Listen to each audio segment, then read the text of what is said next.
Assalamualaikum warahmatullahi wabarakatuh. Selamat bertemu kembali. Pada hari ini kita akan membincangkan tajuk iddah. Apakah maksud iddah? Iddah menurut bahasa bermaksud tempoh pengiraan. Dari segi istilah pula, iddah bermaksud tempoh masa larangan berkahwin bagi seorang isteri selepas bercerai dengan suaminya. Sekarang Ustazah akan menerangkan tempoh iddah bagi isteri yang bercerai hidup.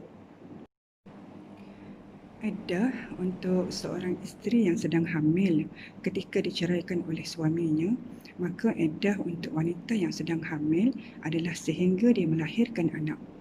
Selepas kelahiran anak, barulah isteri ini boleh berkahwin dengan lelaki lain.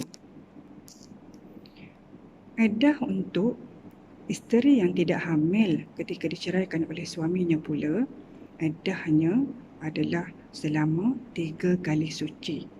3 kali suci bermaksud seorang isteri menjalani proses haid sebanyak 3 kali, kemudian dia bersih daripada haid. Untuk isteri yang bercerai dengan suaminya dalam keadaan dia telah putus haid ataupun tidak mengalami haid ataupun tidak ada haid, maka iddah untuk dia adalah selama 3 bulan.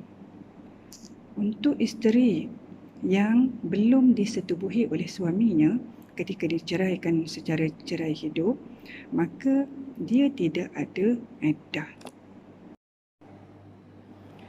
Sekarang Ustazah akan menerangkan tentang tempoh iddah untuk seorang isteri yang kematian suami.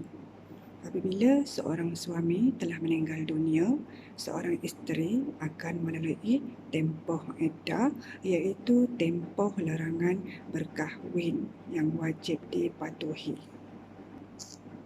Tempoh iddah untuk wanita yang sedang hamil ketika kematian suaminya, tempoh iddahnya adalah sehingga melahirkan anak.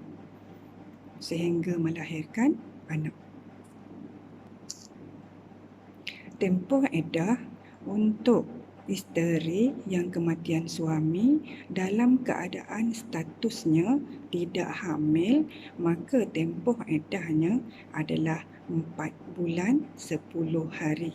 4 bulan 10 hari. Maka dalam tempoh 4 bulan 10 hari itu, isteri ini tidak boleh berkahwin dengan lelaki lain.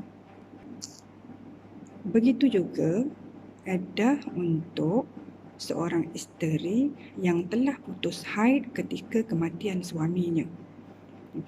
Ketika kematian suaminya, status wanita ini telah putus haid, maka tempoh iddah yang perlu dilalui olehnya adalah 4 bulan 10 hari.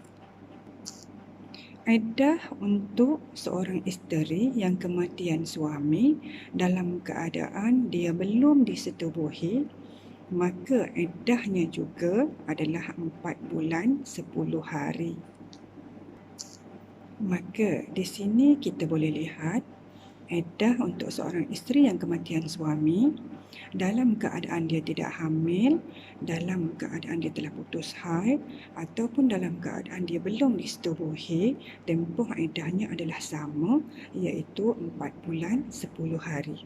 Selama 4 bulan 10 hari ini, seorang isteri perlu melalui tempoh iddah, iaitu dilarang berkahwin dengan lelaki lain sehingga selesai iddah. Mengapakah wujud perbezaan tempoh iddah bagi wanita yang bercerai hidup dengan wanita yang kematian suami? Tempoh iddah 3 kali suci untuk wanita yang bercerai hidup dengan suaminya adalah bertujuan untuk membersihkan rahimnya daripada benih bekas suami. Tempoh iddah untuk wanita yang kematian suami, iaitu selama 4 bulan 10 hari, adalah sebagai tanda perkabungan ataupun kesedihan di atas kematian suami. Islam menetapkan tiada iddah bagi wanita yang bercerai hidup bersama suaminya dalam keadaan dia belum disetubuhi, iaitu tidak ada iddah kerana rahimnya suci daripada benih bekas suami. Apakah hikmah iddah yang disyariatkan dalam Islam untuk isteri yang bercerai hidup ataupun isteri yang kematian suami? Baiklah, antara hikmah iddah di dalam Islam, yang pertama adalah untuk mengelakkan berlaku percampuran keturunan sekiranya isteri berkahwin dengan lelaki lain. Hikmah yang kedua adalah memberi peluang kepada pasangan suami isteri untuk rujuk kembali dalam tempoh iddah. Contohnya, seorang isteri yang bercerai dengan suaminya dalam keadaan dia tidak hamil, tempoh iddahnya selama 3 kali suci. Jadi dalam tempoh itu, mereka masih berpeluang untuk memperbaiki kesilapan masing-masing dan berpeluang untuk rujuk kembali sebagai pasangan suami isteri. Hikmah iddah untuk isteri yang kematian suami pula adalah untuk memberi penghormatan kepada suami yang telah meninggal dunia.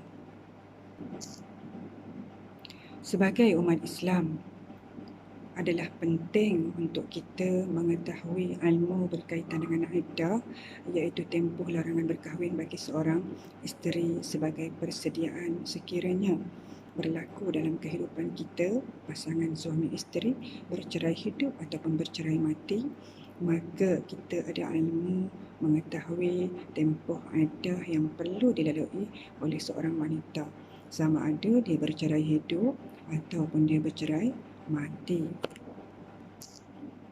Sekian saja perbincangan kita mengenai iddah, iaitu tempoh larangan yang mesti dilalui oleh seorang isteri yang bercerai hidup dan bercerai mati.